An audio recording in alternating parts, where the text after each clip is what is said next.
It's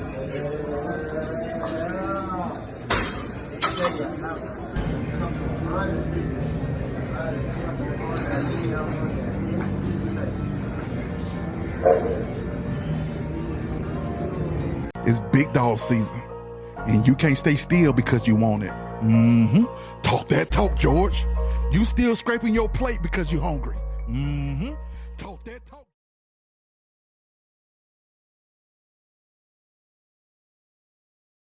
The tragedy began unfolding over the weekend after the three women were found shot to death in a home in Ridgeland. A Mississippi family torn apart by violence. 4 members gunned down in a matter of days.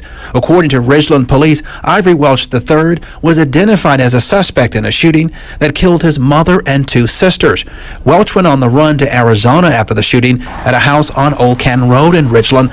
When Arizona state troopers tried to capture Welch Monday, they say he shot at the troopers and was fatally wounded in the gunfight. This hits really close to home. The investigation started on Mother's Day after police forced their way into the house. Once inside, they found 3 women all shot to death. 76-year-old Ida Thomas Welch, her 2 daughters, Renee Welch, 56, along with 42-year-old Crystal Welch. Crystal Welch was an attorney. Many say she touched lives, young and old. I've known Crystal since she was in law school, and it's the same person every time you saw her. You know, she was one of those people, when you see her, you just felt better after leaving her. John Hall is incoming president of the Magnolia Bar, a group of African-American lawyers. She understood the value of being an African-American lawyer, and a lot of times it's a thankless job. Welch was board president of the ACLU of Mississippi, and she worked as an associate professor at Mississippi College School of Law, where one of her last events was graduation this past Friday. For that to be one of the last things that she did speaks volumes, because that law school was very important to her as she was to it. Welch's friends and colleagues describe her biggest contribution as her commitment to helping families and children in adoption cases. As far as adoptions in Mississippi, she was a pillar of that type of work, and has helped make hundreds of families better by doing adoptions. I've gotten so many calls from members who knew her, who worked with her. She had such a commitment to excellence with everything that she did. And we have heard from so many people across the spectrum, just heartbroken and shocked at this tragedy, at the loss of Crystal Welch and her mom and sister. Now, experts say if you're having struggle coping or grappling with what's happening, they say you should seek out mental health professionals who can help you navigate this emotional roller coaster. But right now, police haven't said what the motive may have been behind that shooting. For now, we're live in downtown Jackson. Ross Adams, 16 WAPT News.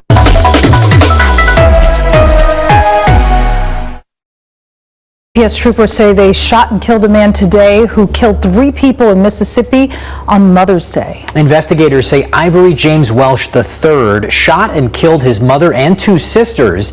Mississippi police didn't know where he was until there was a shootout early this morning in a rural part of eastern Arizona.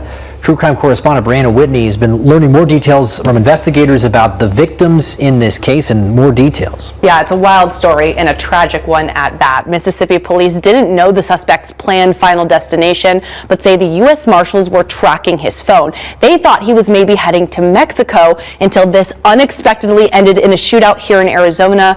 We've now learned more about the family dynamics and what police knew about the suspect's past. A mother and 2 daughters believed to be dead at the hands of their son and brother, Ivory James Welch III, a tragedy playing out during Mother's Day in Mississippi and ending Monday morning in the Arizona desert. Police identifying the victims as Ida Welch and her children, Vicky and Crystal Welch. Crystal, a well-known attorney who taught at the Mississippi College School of Law and was on the board of the ACLU. Crystal was just a true delight. She was just a superwoman. She was a fun-loving, intellectual, very passionate about her work. Ridgeland, Mississippi Police Chief Brian Myers says this all began as a welfare check when family members of the Welches could not get a hold of Ida and her kids. They had a barbecue party of some sort planned for Saturday afternoon, and they didn't show up for that. They made several calls. No one answered. Eventually, police forced their way into the home Sunday and found the unthinkable. Ida, Crystal and Vicky dead in the living room, all three shot in the head. Authorities quickly gathered information and identified Ivory Welch as their suspect, getting 3 warrants for murder. His vehicle was seen leaving the scene, and we tracked it all the way through to Dallas and understood it was obvious that he was on the run. The U.S. Marshals were tracking him, and Monday morning, Arizona DPS says they pulled over the suspect in eastern Arizona on U.S. Route 191 near Clifton and Morenci for a traffic stop. They say he got out of the car with a gun, and that's when an officer-involved shootout unfolded with troopers. DPS confirming Ivory Welch was killed. Tonight, the Mississippi police chief revealing Welch's checkered past. He says they had contact with Welch in 2006 for domestic violence against another family member, and again in 2012 for assault.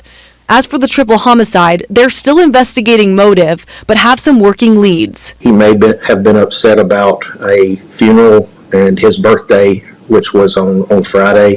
Though Welch is now dead, both the Ridgeland Police Department and community still reeling from an unfathomable crime that took away an entire family in one day. All of these tend to take a toll on the investigators who have to see that. We lost 3 lives. These are generations, 2 generations of family. This is a sad situation. Police say they know Welch lived with his mom, Ida, but don't know the nature of their relationship prior to this. The police chief says they're working to get the gun he had during the shootout in Arizona back to Mississippi to test and see if it was the same weapon he allegedly used to kill his family. Derek, back to you. Good morning. Today is Wednesday. It is May 15th. The year is 2024. I saw this story a day ago out of Mississippi where a guy shot and killed his mother and his 2 sisters. I'm not exactly sure what led up to these circumstances where he felt the need to eliminate his entire family. I want to say I've been beginning to see this so frequently in our community, and the main reason why certain people in our communities have guns and they shouldn't have them. That's why I have a rule about coming to my house with a gun. If any of my family members are repeatedly seen with guns, traveling with guns, walking around with guns, and have to have a gun, they cannot come over here. They're not invited in here, and also make sure that they do not bring their gun over to my home. The slightest infraction, the slightest incident, the slightest argument in gun violence takes off, even with your own family members. And then here's another issue that we just refuse to acknowledge. A lot of the black men in our community suffer from so many various forms of mental illness, from bipolar to schizophrenia, just drugs. There's so many issues within our community. I've seen it with so many black men. I deal with black men all day, every day. The guys that I meet, I talk to, I spend time with, a lot of these guys they're insane. But they walk around like normal people, but they have serious issues in their lives. They're not getting any help. They're not getting any treatment. They're not on any type of medication. They're not going to see a psychiatrist or a therapist. They're doing nothing. And they have a shitload of problems that they're trying to resolve and figure out, and family members are trying to help them figure it out. And it all boils down to these men, black men in particularly, walking around here with actually no way to get help, don't know where to go to, or don't want to go get help, don't acknowledge their mental health issues. A lot of these brothers are just crazy. And I see it frequently. Frequently, I see these crazy guys, black men. I see them at the gym. I see them with my family members. I see them with my friends and associates. These niggas are crazy. And there's nothing we can do about it because they don't want to go get any help. They don't want to acknowledge their mental health issues. And in many instances, some of this stuff is probably going on. These men with little kids. and the family members tend to ignore it, or they're going to pray about it, or it's just hard to even fathom the stuff that I've seen within the black community when it comes to our black men and the mental health issues these men have. These guys are insane. They are crazy. That's why they are so quick to grab a gun and callously kill everyone, including themselves, or get shot out with the police. Because of those reasons, because so many black men have these mental health issues that no one's trying to do nothing about. It's rarely discussed. I'm beginning to see some discussions. I just decide it's best for me to keep my distance from a lot of these black guys, especially when I realize that they are mentally off. I block and delete their phone numbers. I didn't bring any children into this world. I will try to push you into the right direction. Fulton County, in every state I know and county, they have all types of mental health programs for these people that nobody's going to and nobody's using. They're not using them because they don't think it. So what can I do about it? The only thing I can do and the only thing I can suggest that you do when you realize that you have a family member, whether it's a brother, sister, friend, or associate who has serious mental health issues, and you know they off, and they always have a weapon, or they always have some type of issue going on, you just have to distance yourself. You know, some family members I cannot have in my house over here. I don't want them around me. I can't do nothing about their mental health issues. They won't go get help. I can push you to the right direction. I can show you where to go get the help at. I can take you to the water, but I can't force you to drink. And then some of these guys have been to go see therapists, have made arrangements, and are under care, but then won't take their medications. And then some of y'all just and every time I talk about mental health in the black community, particularly these black men, you all just kind of ignore it. And these niggas are insane. They're crazy as hell out here. And this has been going on forever, since they were little kids. And then when they do crazy stuff like randomly shoot and kill their family members or friends or strangers or at a doctor's office or God knows where, I've seen so many stories of these niggas grabbing guns, shooting people for no reason. Other than they were insane. Exactly 1 year ago, a man went into a doctor's office trying to get some medication with his mother, and they wouldn't give it to him, so he shot up everybody in the office, killing people. What was he doing with a gun? I never understood that. All right, so I have a rule for me. Y'all do the fuck y'all want to do. I don't give a damn. I don't want crazy people around me. Now I realize that you have serious mental health issues, and you know who around you got serious mental health issues, and they always got a gun or a weapon, and they always loud and arguing, and there's always something going on, or this paranoia type behavior. I can't deal with that. You know, when it's always some story they saw on the internet, and it's all this conspiracy theory stuff, and the world is this and that, and the world is flat. I can't deal with this craziness. I don't want to deal with it. I don't have the time to deal with it. And so therefore, you can't come around me. I can't do anything about it. They don't want to go get help. They don't want to take their medications. They don't want to do anything right. And then you're constantly trying to help these people, whether it's financially or whatever you're trying to do. They become dependent on you. And when you say no, that's when all hell breaks loose. So to eliminate that problem, period, you can't come around me. You can't come through my door, come to my house, none of that shit, ever. That's all I can do. And there are some family members and associates I don't want in my home. I don't want them around me. Under no circumstances. Because they fucking crazy as hell. And they not going to get no help. Then you mix in, but they'll do they'll smoke weed and do drugs and all this crack, cocaine, all this other shit. Then they always got a gun on them. You can't come around me. This is a short video. I don't know the circumstances that happened with this family, why this man chose to shoot and kill his mother and two sisters. One was an attorney, a well-known attorney in Mississippi. A horrific story. Woman doing something with her life, but this nigga was probably doing nothing with his life.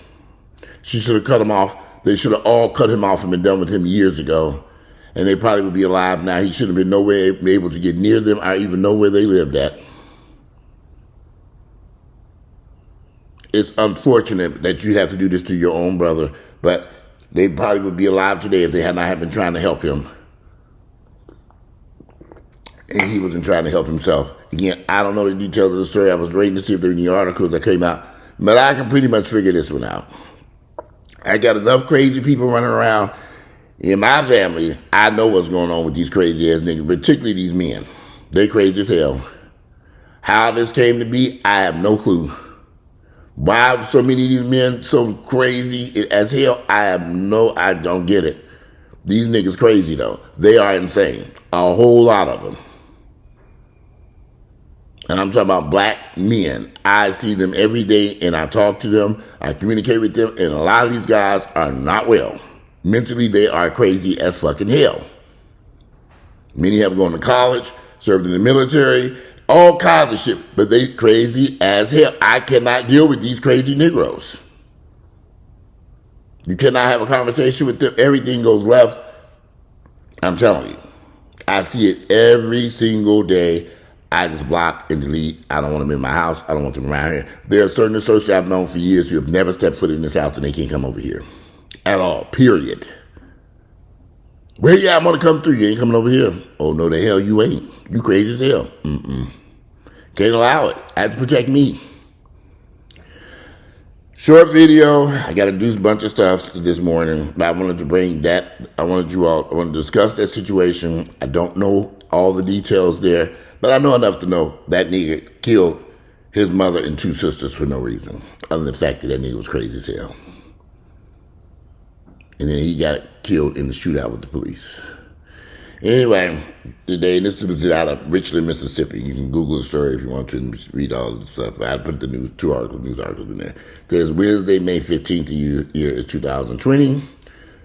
I'm telling you, 2024, y'all, be careful. It's okay to cut some people off.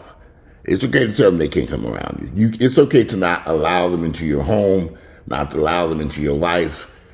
These niggas won't go get help. You cannot force them to get help. You cannot make these niggas do anything they don't want to do.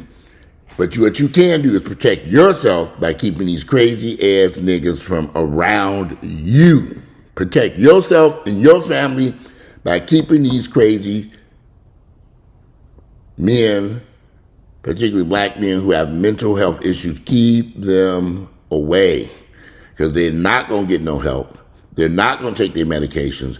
They're not going to do anything right but destroy and kill everything around them. It happens every single day. I'm telling y'all, avoid these niggas if you want to live. I'm out of here. Wednesday, May 15th, the year is 2024. Have a great Wednesday.